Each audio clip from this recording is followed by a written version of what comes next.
नमस्कार दोस्तों, मैं पवन आपका मेरे चैनल टेकी पवन में स्वागत करता हूं। कृपया टेकी पवन चैनल को सब्सक्राइब करें एवं लाइक करें। आइए आज के टॉपिक पर चलते हैं।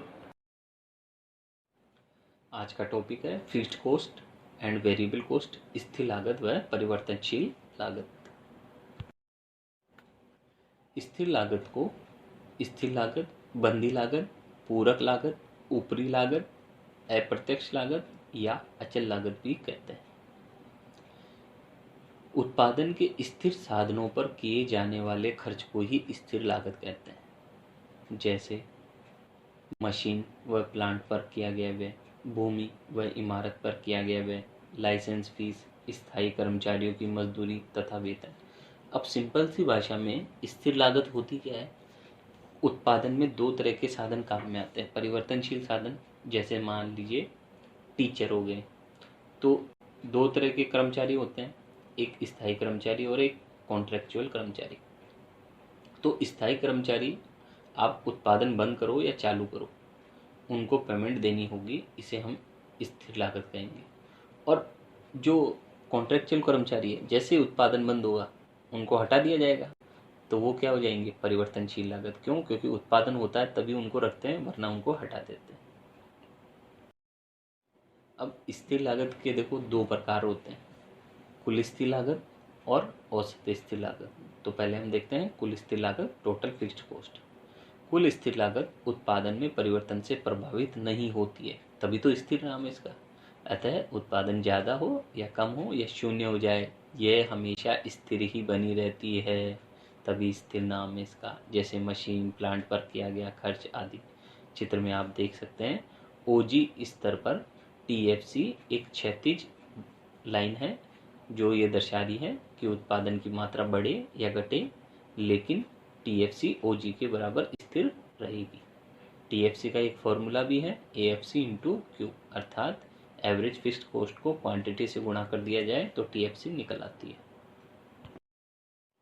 अब है औसत स्थिर लागत। टीएफसी में उत्पादन मात्रा का भाग देने पर एएफसी प्राप्त होती है, अर्थात एएफसी बराबर टीएफसी अपॉन क्यू।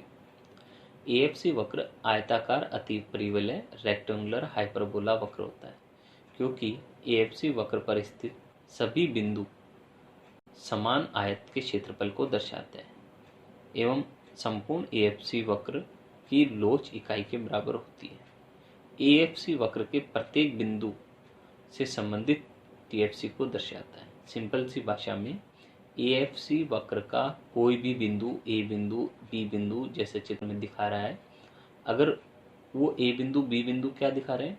ए बिंदु दिखा रहा है कि एक्स एक्सिस पे तो हमने मात्रा लिए और वाई एक्सिस पे हमने एएफसी लिए, तो ए बिंदु अगर हम वाई एक्सिस और एक्स एक्सिस का गुणा करेंगे तो हमें कौन सा क्षेत्रफल प्राप्त होगा? ओ के ए क्यू।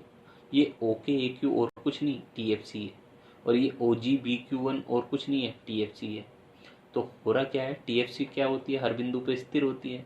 तो ए बिंदु पर भी टीएफसी ही है जो कि स्थिर है, और बी बिंदु पर भी टीएफसी है जो कि स्थिर है। इस कारण से ये रेक्टेंगुलर हाइपरबोला कहलाता है।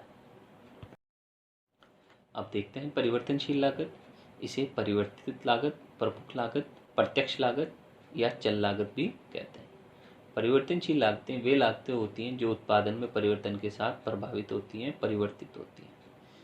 इसके भी प्रकार हैं, देखते हैं। पहला प्रकार कुल परिवर्तनशील लागत, टोटल वेरिएबल कॉस्ट, टीवीसी।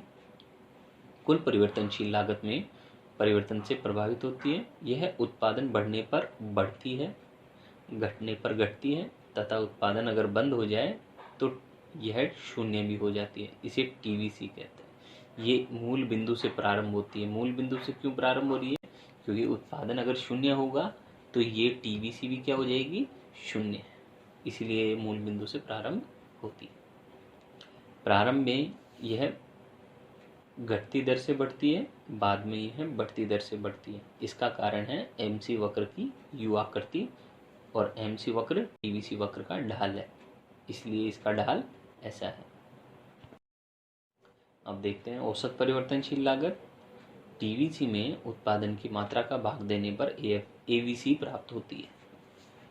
चित्र में आप देख सकते हैं एवीसी वक्र यू आकार का है के बिंदु तक एबीसी घटती है, के बिंदु पर एबीसी न्यूनतम होती है, फिर उसके बाद वो बढ़ने लग जाती है।